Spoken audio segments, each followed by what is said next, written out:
They always told me the West had a kind of silence you could drown in. I didn't understand what they meant until I turned off the main road and rolled down a dirt path that didn't show up on Google Maps. My truck's tires kicked up fine dust that coated the windshield like powdered clay, and the sun hung low behind a strip of jagged hills, bleeding gold across the sky. The GPS had given up 5 miles ago. All I had was an address scrawled on a yellow sticky note and a nervous itch crawling up my spine. This was my first solo job, a temporary gig technically. Horse health checkup. Some rancher out in the sticks needed help checking a few animals for signs of colic, hoof rot, maybe some dehydration issues in the heat. My mentor had double-booked himself, so he sent me. Said it'd be good experience. What he didn't say was that it'd feel like driving into the middle of a Western movie, and that the lead cowboy would be waiting for me at the gate like something straight out of a dream I didn't even know I'd had. I pulled up and cut the engine. The world went silent. No cars. No horns. Just wind brushing through dry grass and the distant whinny of a horse. He stepped out of the barn before I could open the truck door. Tall, broad-shouldered, wearing worn jeans, dusty boots, and a faded button-up with the sleeves rolled to the elbows. His skin was tanned and weathered, like he'd lived under the sun for decades. He had a leather belt slung low on his hips, a few strands of hay caught in his hair, and a posture like he belonged to the earth itself, rooted, still, and unbothered. And his eyes? Soft, warm, brown, maybe hazel, like creeks that ran deep and slow. When he looked at me, it wasn't the kind of stare that asked questions. It was the kind that already knew something. I stepped out and brushed off my jeans, pretending I wasn't sweating through my shirt. "You the vet?" he asked, voice rough like gravel but smooth underneath, like velvet dragged over stone. "Tech, actually," I said, reaching out to shake his hand. "In training. My name's." He took my hand. His grip was strong, but not crushing. His palm was calloused, thick with years of labor, and it wrapped around mine like it belonged there. "Name don't matter yet," he said, holding my gaze longer than necessary. "Let's see how your hands work first." I blinked, unsure if he was flirting or just ranch weird. "I'm joking," he added after a beat, finally releasing my hand. "Name's Colt." Of course it was. He whistled, and 2 horses came trotting from behind the fence. They were gorgeous. One chestnut mare and a speckled gray stallion, both alert and curious. I let out a breath. At least the animals would be familiar territory. "Nice place," I said, adjusting the bag slung over my shoulder. "Peaceful," Colt chuckled. "Peaceful's just code for lonely. But yeah, it's quiet. You live alone?" The question came fast. Not rude, just direct. Yeah," I answered, trying to sound casual. "Apartment on the edge of the city. Nothing fancy." He nodded like that told him everything he needed to know. Then he glanced at my truck. "Rental?" "No," I said, a little too quick. "She's mine." I saved up. Another nod. Approval, maybe, or just recognition. He turned and started walking toward the barn. "You can unload your kit. We'll do the mare first. She's been acting off, not eating as much. Then the stallion. After that, we'll see if the others need you." I followed him, trying not to stare at the way his shoulders moved beneath that faded shirt. Every step he took felt sure, like the land bent slightly to carry his weight. Inside the barn, the air was cooler and smelled of hay, leather, and horses, a scent I'd grown up with. It grounded me. He leaned against a wooden post and watched as I prepped my tools. I could feel his eyes on my back. Not leering, but not casual either. Curious. Intent. "You always work alone?" he asked. "Most of the time," I replied. "It's quieter that way. Easier to focus." "Not too quiet?" I shrugged. "Depends on the day." Silence stretched again, thick but not uncomfortable. The kind that let you hear yourself breathe. I turned to face him. "So, do you get many visitors out here?" Colt smirked. "Not the kind I usually want to keep." There was a pause. His eyes flicked down to my boots, then back up, slow, deliberate. "You're different," he said simply. "Is that a good thing?" He pushed off the post and walked toward the stall. We'll find out. As I stepped up to the mare and ran my hand along her flank, I could still feel his presence behind me. Solid, warm, watching, and strangely, I didn't mind it. I'd spent most of my life hiding pieces of myself behind sarcasm and science. Out here, I expected to do the same. Stay professional, stay quiet, do my job and leave. But Colt didn't ask questions the way others did. He didn't pry. He observed. And when he spoke, it felt like he was peeling back layers I didn't even know were visible. I didn't know what it meant yet, but for the first time in a long time I felt seen. And that scared me more than anything. The chestnut mare was named Hazel, according to the leather nameplate above her stall. She was calm, a little shy, with intelligent eyes and a twitchy left ear that flicked every time the barn creaked. I clicked my tongue gently, crouching to check her hooves first. An easy way to build trust without too much pressure. "She likes you already?" Colt said from somewhere behind me. I didn't turn around. His voice was too close. I could feel it more than I could hear it. Low and steady, settling into my skin like warmth from a campfire. "She's sweet," I murmured, lifting Hazel's front hoof and examining the frog. "Could use a trim, but nothing serious. Most folks she don't take to," he said, leaning on the stall post. "Spook's easy. She's not fond of men." That caught me off guard. I glanced over my shoulder. Colt was watching me with a half smile, arms folded, biceps stretching the fabric of his rolled sleeves. There was a softness in his eyes I hadn't noticed earlier, like the edge of a blade dulled by years of use. Gentle but not fragile. "Maybe I'm not most men," I said before I could stop myself. He raised an eyebrow. "No, you ain't." I turned back to Hazel, cheeks warming. What the hell was that? I never flirted with clients. Hell, I barely flirted with anyone. Not since college. Not since I learned the hard way that wanting the wrong person could cost me everything. Family, friends, belonging. But Colt wasn't just anyone. He had this presence, this gravity, like the land itself moved slower when he was near. And the way he looked at me, like I wasn't a stranger, like he already knew something secret about me, I didn't know how to process that. I moved to brush Hazel's flank, using smooth strokes. She leaned into it, sighing through her nostrils. "You've got soft hands," Colt said suddenly, voice lower than before. My brush paused. Thanks. It helps with animals." He stepped closer, close enough that I could feel the air shift. "Not just for animals, huh?" My throat went dry. I didn't look at him. Couldn't. "Guess I'm just careful," I said. "No," he said slowly, like he was measuring each word. "You're kind." I swallowed hard and kept brushing, though my hand had started to tremble. Colt stepped around me, lifting the stall door latch so Hazel could be let out. "Come on. You said you'd check the stallion too. Might as well do 'em back to back." The stallion was named Whiskey. Big, muscled, dark gray with a streak of white along his nose. He was beautiful and difficult. As soon as I approached, he pulled his head back and snorted. "He's proud," Colt said, stroking Whiskey's neck. "Testy with strangers. You'll have to earn him." "Story of my life?" I muttered, then flushed. "With horses, I mean." Colt chuckled, low and rich. "Sure." I stepped in, slow and patient, letting Whiskey sniff my hand. Took a few minutes, but eventually he let me check his gums and teeth. Then his hooves. His right hind showed early signs of bruising, nothing urgent, but worth treating. While I worked, Colt stayed near, too near.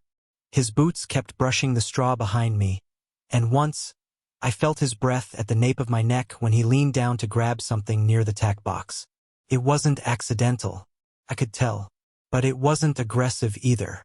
It was intentional, and it made every nerve in my body hum. I finished the checkup and stood up, brushing dust off my knees. Colt was already holding out a clean towel. "You did good," he said. "Thanks." He studied me for a beat too long. "You're not going back tonight." I blinked. "What?" "You heard me," he said, calm as ever. "Sun'll be down in 30. That road's hell to drive at night, especially for someone not used to the hills. Got a spare room. You'll sleep better here." My stomach twisted. I wanted to say no. I wanted to say yes. I wanted to pretend none of this was happening, and I wanted to run straight into it.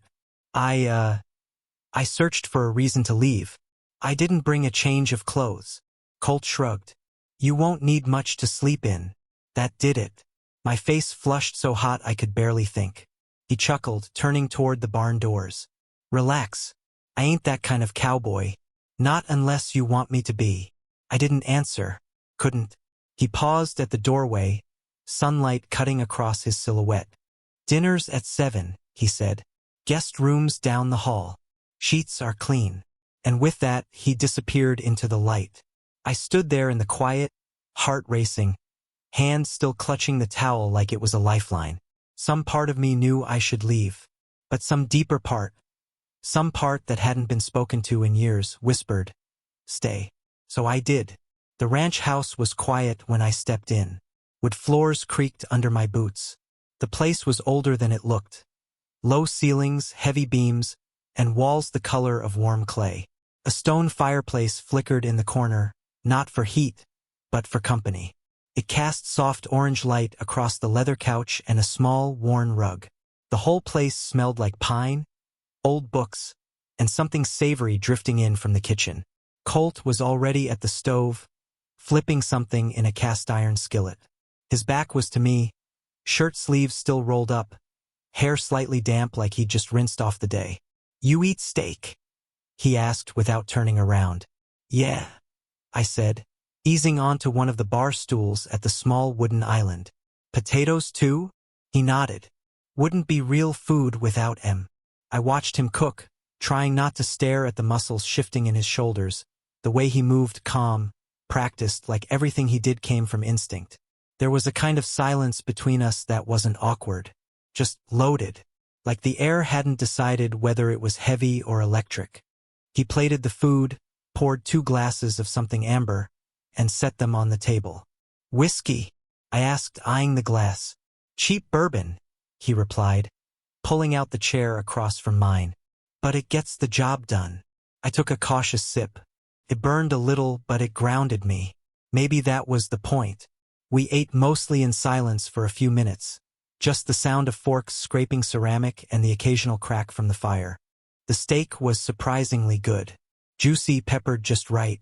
The potatoes were buttery and smooth. I hadn't realized how hungry I was until I started eating, or how tired. You always cook like this for strangers? I asked, more to fill the quiet than anything else. He shrugged. Don't get many strangers. And you ain't one. I paused, chewing slower. What makes you say that? He looked at me, eyes steady. Because I've met your kind before. Quiet ones. Careful with their words. Always watching the door. I set my fork down, appetite slipping just a little. What kind of kind do you think I am? He leaned back, glass in hand. The kind that's been carrying something heavy for a long time. Like maybe it ain't safe to set it down. I looked away, heart ticking faster. The fire popped behind us. I'm just here to check on your horses, I said softly. I know, he said. But that don't mean I can't see what's standing right in front of me. I didn't know what to say to that. The silence came back, but it wasn't empty. It was thick, like it had shape and weight. I picked up my glass again just to have something to do with my hands. Colt stared into the flames for a long moment. You know, out here, you learn a thing or two about silence. I glanced over. It's different than city silence, he continued. There, it's the kind that swallows you. Out here, it speaks. What does it say? I asked. He looked at me, the firelight catching the creases at the corners of his eyes. Depends on what you're running from. That hit too close to home. I opened my mouth to respond, but stopped. I almost told him. About my family. About the way my father's voice would drop when the topic of those kinds of people came up. About my mother's cold silence when I tried to hint, once, in college. About the years I spent trying to turn parts of myself off, just to keep the peace. But the words died on my tongue. Colt must have seen it, how close I got to saying something real. He didn't push. Instead, he poured another splash of bourbon into my glass and said, Some men only speak the truth when the fire's low. We sat there for a while longer, letting that hang between us. Outside, crickets chirped. The wind shifted the chimes on the porch. And then, slowly, Colt reached across the table and touched my hand. Just a touch. Fingertips to knuckles. Warm, rough skin against mine. He didn't move or press further. Just let it rest there, like a question I didn't yet know how to answer. I looked at our hands, then at him. He was still watching me, but not with hunger, not with pressure. With patience. With a kind of open stillness that felt like permission. I didn't pull away, but I didn't say anything either. Eventually, he let go, stood up, collected the plates without a word. "I'll show you your room," he said. I followed him down a short hallway, heart pounding so loud I thought he could hear it. He opened a door to a small guest room. Simple bed, soft-looking sheets, a nightstand with a lamp already glowing. There's towels in the closet. Bathrooms just across the hall. "Thanks," I said, voice low. He didn't linger, but as he turned to go, he paused. "You're safe here," he said, and then he walked away. I closed the door behind me and leaned against it, exhaling hard. What the hell was happening to me? I barely knew this man. I'd just come to check on some horses. But something about the way he looked at me, the way he didn't ask me to be anything other than what I was in that moment, it felt like the safest thing I'd known in years. I sat on the edge of the bed, staring at my hands. His touch still lingered in my skin. And for the first time in a long time, I didn't feel like running. The wind picked up after midnight. It rustled the trees outside like soft hands in dry leaves, brushing against the old house with a low, hollow breath. I lay under the quilt, still fully clothed, staring at the ceiling as the shadows shifted with every flicker of the fire down the hall. The room was warm, but I couldn't sleep.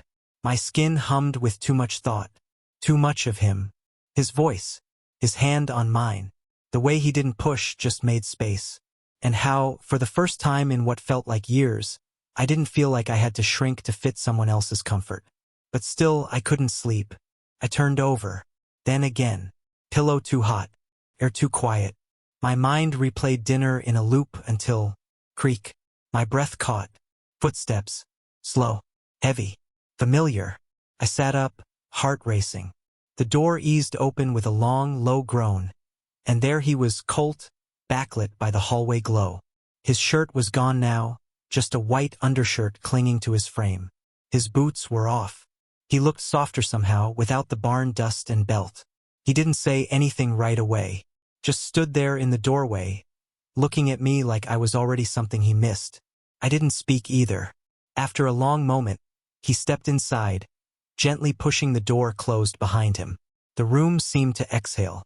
He crossed to the bed in a few slow strides and sat on the edge, back to me, hands resting on his thighs. "Can't sleep?" he asked, voice low, almost a whisper. I shook my head, then realized he couldn't see that. "No." He nodded once, then turned slightly, his silhouette outlined by the moonlight coming through the slatted window. "This house creaks. So does the past." I didn't know what he meant, but I understood it anyway. Then, slowly, so slowly it didn't feel like a decision, he reached back and placed his hand on my back. Just his palm. Warm. Steady. He didn't move it at first. Just let it rest there, grounding me. Then he whispered, "You don't have to be scared here." The words wrapped around my chest like a blanket I didn't know I needed. I hadn't realized how tight I'd been holding everything in. His hand began to move, soft, slow strokes across my back, like he was reading the map of my tension. Up between my shoulder blades, down to the small of my back, then circling gently along my side. I didn't breathe, couldn't. My body was frozen, not from fear, but from the overwhelming tenderness of it. I wasn't used to being touched like that, not with care, not with patience. He didn't speak again, just let the silence hold us both. His hand drifted lower, over the hem of my shirt, fingertips grazing the waistband of my pants. Then he paused, waiting, not taking, just offering. I could have stopped it right there, but I didn't. I leaned into the touch, just a little, and felt the way his hand settled, now cradling the curve of my hip, thumb brushing lazy circles along my side. My breath hitched. I didn't even realize I was crying until he looked over his shoulder, his other hand coming up to cup my jaw. "Hey!" he whispered, thumb wiping away a tear I hadn't meant to let fall. "It's okay. You're okay." My voice cracked. "This is what I've wanted. For years. And I didn't know how to ask." His gaze softened, but it didn't pity me. He climbed onto the bed beside me. Not looming, not pressing, just lying beside me, close enough to feel the heat of him. We faced each other in the dark. No more space between us. I reached out, tentative, and touched his chest, just above the heart. His skin was warm, heartbeat steady. Real. Solid. "You don't have to say anything," he murmured. I didn't. Instead, I pressed closer, letting my head rest against his shoulder as he wrapped an arm around me. His fingers stroked my back again, this time slower, deeper, not teasing, comforting, reverent. I let myself exhale for the first time that night. Our legs tangled, our breathing synced. My hand found his and held it. There was no rush, no hunger, just warmth, acceptance, a softness I didn't know cowboys carried in them. He kissed the top of my head, whispered something I didn't quite catch. And I didn't need to, because in that room, with the wind outside and the firelight flickering under the door, I felt something shift inside me, like I'd found something that had always been missing. Not a person, exactly, but a place, a feeling, a truth I hadn't dared to believe in. We didn't sleep right away. We stayed like that, breathing, touching, learning each other's silences. And when we did finally fall asleep, it wasn't from exhaustion. It was from peace. The smell of coffee pulled me from sleep. It was the kind of scent that didn't just fill a room, it anchored it. Rich, earthy, familiar. I opened my eyes slowly, unsure at first where I was. Then I felt the dip in the mattress beside me. Still warm, cold side of the bed. Sunlight slipped through the curtains in golden lines, painting the old wood floors and casting faint shadows that moved with the breeze. I lay there for a moment, listening to the wind outside and the soft clink of a mug against ceramic somewhere down the hall. And then the thought came, clear and quiet. I didn't run. I sat up slowly, blanket slipping from my chest. My clothes were still mostly on, but I didn't feel the old weight of shame I used to wake up with when anything like this had ever happened. There was no panic in my chest. No guilt like hot coals under my ribs. Just warmth. A strange, steady peace I hadn't felt in years. I ran a hand through my hair and stood, stretching. The air was cool against my skin, but the floorboards beneath my bare feet were sun-warmed. I stepped into the hallway and followed the smell to the kitchen. Colt was standing at the stove again. Same white undershirt, sweatpants now, hair messy. He looked over his shoulder as I stepped in. "Mornin' da." His voice was rougher now, in that just woke up kind of way. Or maybe it was just real. Undressed, unguarded. "Morning," I echoed. He slid a mug across the counter toward me. "Made it strong. Didn't know how you take it." "Strong's good," I said, picking it up. It burned my hands just right. I leaned against the counter, watching him move. He was cracking eggs into a bowl now, humming under his breath. "So," I started, not sure where the sentence was going. "Thanks for letting me stay." He gave me a look over his shoulder, somewhere between amused and genuinely touched. "You're thanking me after last night?" I smiled into my mug. There was a silence between us, but not the tense kind. This one was full of unsaid things that didn't need to rush out. "You sleep okay?" he asked, cracking another egg. "Yeah, better than I thought I would." He nodded, not pressing. But I was the one who spoke next. "You ever do this before?"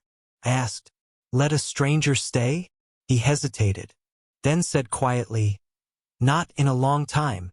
Something in his voice pulled my gaze. He was still facing the stove, but I could see it in the way his shoulders dipped, like he was holding something old. "I had someone," he said, stirring slowly. "Back when I was younger. Not out here.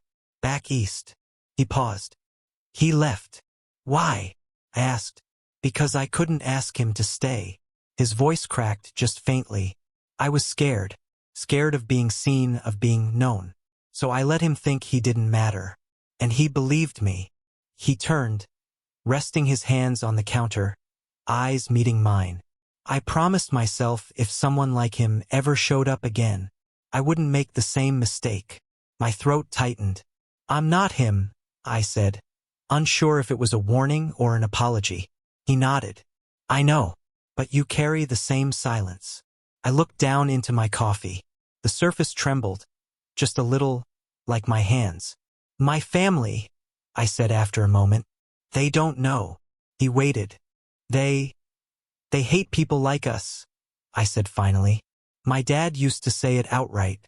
My mom just pretended she didn't hear. I learned pretty quick to hide it, to smile, nod, play the part. I laughed bitterly. I even tried dating girls for a while. Thought maybe if I just leaned into the life they wanted for me, I'd stop wanting what I wanted. He said nothing, just watched me. And it worked, I added. Until it didn't. The silence that followed wasn't judgment. It was shelter. A place for my words to land without shattering. Colt stepped forward and placed his hand over mine on the mug. You're not broken, he said. You just needed a place that wouldn't break you more. My chest cracked open at that. Not because of the words, but because no one had ever said them to me. I swallowed hard. He rubbed his thumb over my knuckles like it was second nature. Then, without warning, he leaned in and kissed me. It wasn't desperate or claiming. It was steady, slow, like we had all the time in the world. His lips were warm, the kiss gentle and unhurried. I kissed him back, breathing into the softness, letting my body tell the truth where my voice still stuttered. When we pulled apart, he rested his forehead against mine. You don't have to leave today, he whispered. I wasn't planning to, I said, surprising even myself. We stood like that for a few more seconds. Then he turned back to the stove. Eggs are gonna burn, he said. I sat at the table, watching him move like nothing had changed. But everything had. As he plated the eggs and dropped 2 slices of toast into the toaster, I felt something deep inside settle, like a door had been opened after years of rattling quietly in its frame. We ate in silence again, but it was the kind that tasted like home. Sunlight spilled across the wood. 2 mugs steamed between us. He passed the butter without asking. And I thought, maybe this is what it feels like to begin again. Not with fireworks, but with coffee and eggs and the quiet hum of someone who sees you fully and stays anyway. The morning felt like peace. After breakfast, Colt had gone to check on the fencing along the back pasture, and I stayed behind to help clean up the dishes. The house was quiet. Just the soft creak of floorboards and the distant whinny of a horse carried on the breeze. I was halfway through drying the last plate when my phone buzzed on the counter. No caller ID. I knew who it was before I even picked it up. I stared at the screen for a long moment, thumb hovering. My breath tightened. My shoulders tensed. Instincts I thought I'd left behind at the front gate. I answered. Hello. There was silence on the other end. Then a voice I hadn't heard in nearly a year. Where the hell were you last night? My older brother, Matthew. Direct. Cold. Always the first to point out when I'd strayed from the mold. Why? I asked, already knowing the answer. Because Mom was expecting you to call. Because you didn't text back. Because we tracked your phone. And you're hours away from town. In the middle of nowhere. He was angry. But underneath it, I heard something else. Panic. Control slipping. I'm at a ranch, I said evenly. I was asked to come check on some horses. For work. It started that way. A beat passed. Are you staying with someone? I hesitated. His voice dropped to that sharp, disgusted tone I remembered too well. You staying with some guy out there? The words hung in the air like smoke. Could have lied. Could have said it was a client. Could have dodged, danced, changed the subject like I'd done 100 times before. But I didn't. I inhaled through my nose, hand trembling slightly, and said, clear and calm, yeah, I am. Silence. Then, you serious? He makes me feel safe, I said, and to my own surprise, I meant it fully. Matthew's voice turned cruel. You know what Mom and Dad are gonna say, right? You really think you can just throw everything away for some cowboy? I blinked hard, eyes stinging. I'm not throwing anything away, I said softly. I'm just finally picking something up. You've lost your mind. No, I whispered. I've just stopped hiding. Another silence. Then the sound of his breath flaring through the speaker. You've embarrassed the whole family. You really want to be that person. I didn't answer. I hope he's worth it, Matthew said, bitter and hard. I hung up, just like that. No yelling, no explanation, just a quiet click. The moment the line went dead, my body folded in on itself. I leaned on the counter, bracing my arms, breath shuddering. The tears came fast and hot, years of hiding, of shrinking, of swallowing my own truth just to keep their love. And now, with one simple sentence, I'd shattered whatever illusion remained. I didn't know if I'd ever get it back. I didn't even know if I wanted to. The front door opened. Colt stepped inside, his boots soft on the floor. He saw me instantly, head down, arms shaking, tears falling onto the kitchen towel I hadn't let go of. He didn't say a word, just walked over and pulled me into his chest. I went willingly, collapsing into the space between his arms like it had always been waiting for me. He smelled like hay and wind and something grounding, something real. I didn't try to stop crying. I let it all out, quiet, ugly sobs that had lived too long under my skin. He held me through it all, one hand rubbing my back, the other at the base of my neck, anchoring me. When my breath finally slowed, when the shaking dulled into exhaustion, he whispered into my hair, "You did the hard thing. It doesn't feel brave," I said. "It never does at first." We stayed like that for a long time. No need to fill the silence. It held us both gently. Eventually, he pulled back just enough to look at me. "Come on," he said. "I want to show you something." I followed him outside. The sun was rising slow over the pasture, casting golden light across the hills. The grass swayed in the breeze like a sea, and the horses, Hazel and Whiskey, grazed quietly in the distance. We sat down on the porch steps, shoulder to shoulder. The wood was cool beneath us. The day was just beginning, but something felt finished, released. Colt passed me a mug of warm coffee he'd poured before going out. I hadn't noticed him bring it with him. That's the kind of man he was, quietly thoughtful. "I'm sorry," I said finally. He shook his head. "Don't be. My family, I think I just lost them." Colt stared out at the field, voice low. "Maybe you did. Or maybe you just found out you never had them the way you thought." That hurt more than I expected. But it was true. "I feel hollow," I admitted. "You're grieving," he said. "Even when you let go of something toxic, you still mourn the version of it you wanted." We sipped our coffee. The wind blew gently through the porch rails. Colt turned to me, his eyes warm and steady. "You're free now," he said. "Doesn't mean it won't hurt, but it's real." I nodded, eyes brimming again. Not from pain this time, but from something else. Relief, maybe, or the quiet beginning of healing. I leaned into him, resting my head on his shoulder. He kissed the side of my temple, soft as breath. And as the sun climbed higher over the ranch, casting light on everything I'd been too afraid to see, I realized something. I hadn't lost a family. I just found one I didn't have to beg to be part of. Days passed like slow wind over the hills. I never officially said I was staying. There was no grand declaration, no packed bag dragged back to my truck. I just kept waking up in that little guest room until one day, Colt didn't knock before coming in. He just walked in, kissed the back of my neck, and said, "Coffee's hot." And I went. We fell into rhythm, the way land settles after rain. I helped muck out the stalls in the mornings, tossed hay with him under that high blue sky, and started learning what it meant to really live alongside animals. Not just study them, not just heal them, be with them. Colt taught me how to ride properly. Said I sat too stiff at first, like I was worried the horse might read my secrets. I told him maybe it already had. He just grinned, told me to relax, then nudged his bay gelding forward like we had nowhere to be. That's how it was with him. Always time. Always space. We didn't talk much about the phone call or my family after that morning. It was like the land itself swallowed those hard words and let me start again. At night, we curled up in his bed, skin to skin. Not for lust, though there was that too, but for peace. His touch calmed the storms in my head. My hand on his chest felt like an answer I didn't need to question anymore. It wasn't just about being wanted. It was about being safe.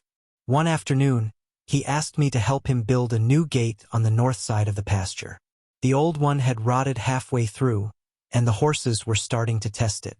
"You ever build anything before?" he asked, handing me a hammer. "Other than walls around my emotions?" "No," I said. He laughed. A full, open laugh. I liked making him do that. We spent hours there under the sun, sawing wood, measuring posts, setting hinges. He taught me how to brace the frame so it wouldn't warp. Said a good gate wasn't just something that opened, it was something that held strong when it needed to, but still let the right things through. We didn't talk much while we worked, but we didn't need to. And when we stepped back at sunset to admire what we'd built, he looked over at me, sweaty and dust-covered, and said, "You got good hands, for more than just healing." That stuck with me. That night, curled into him in bed, I whispered, "I thought I was here to take care of horses, help them heal, but I think I ended up healing something in me too." Colt didn't say anything. He just pulled me closer, hand flat against my chest, like he already knew. The next morning, something was different. He didn't say much at breakfast. Made pancakes instead of the usual eggs. Kept looking at me with this unreadable expression, like he was memorizing something. We sat on the porch after dishes, watching the horses graze in the morning light. Hazel had gotten over her wariness of me. Whiskey even let me feed him from my hand now. Colt reached into his pocket and pulled something out. A small, worn brass key. He held it in his palm for a second, then turned to me. "This house," he said, voice quiet. "It's got history. Been in my family a long time. I always thought I'd end up alone here. Die old in that bed. Ghosts for company." He looked at me, really looked. "But then you showed up, and it stopped feeling like a memory. Started feeling like a future." My breath caught. He placed the key in my hand. "It's yours too, if you want it." I stared down at it. The brass was warm from his touch, a little dented, scratched at the edges. Real, just like everything else he'd offered me. I didn't say anything at first, just reached under my shirt, pulled the leather string I wore around my neck, where I usually kept a little silver ring from my childhood, and looped the key through it. I tucked it back beneath my shirt, where it lay over my heart. Colt nodded once, then reached over and laced his fingers through mine. We sat there for a long time, not speaking, not needing to. The land stretched out in front of us, wide open and finally ours. I thought about the boy I used to be, the one who flinched at the word different, the one who practiced smiling in mirrors, hoping it would make people love him more. And then I looked at the man beside me, steady, weathered, kind, and realized I didn't have to be that boy anymore. I didn't have to apologize for wanting softness, or for needing a place to belong. And this place, this porch, this house with the half-built gate and coffee mugs still warm from the morning, it was mine now, all of it. I turned to Colt, rested my head against his shoulder. And in the still, quiet hush of morning, I thought, I went for a horse checkup, but I never left, because I'd finally found where I belonged.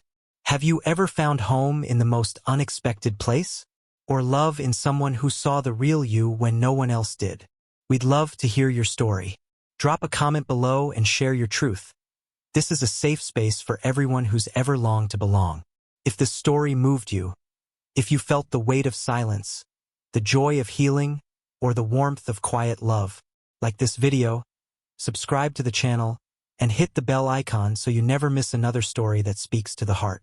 For more powerful gay love stories filled with emotion, courage, and connection, stay with us. Your story matters here. Comment below. Where were you when you first felt seen?